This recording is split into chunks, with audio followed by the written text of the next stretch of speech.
and matupad lahat ng wishes. And sorry rin,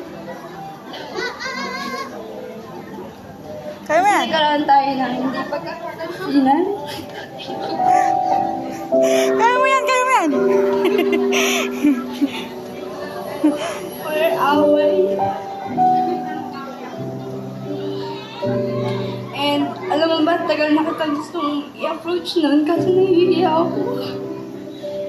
Pero buti lang okay na tayo.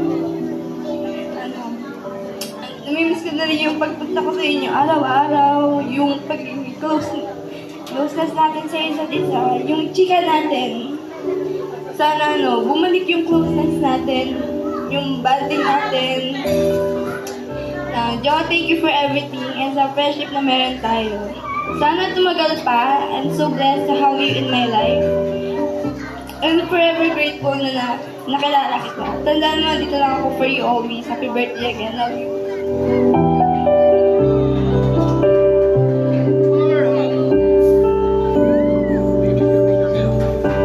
Yan. Diba?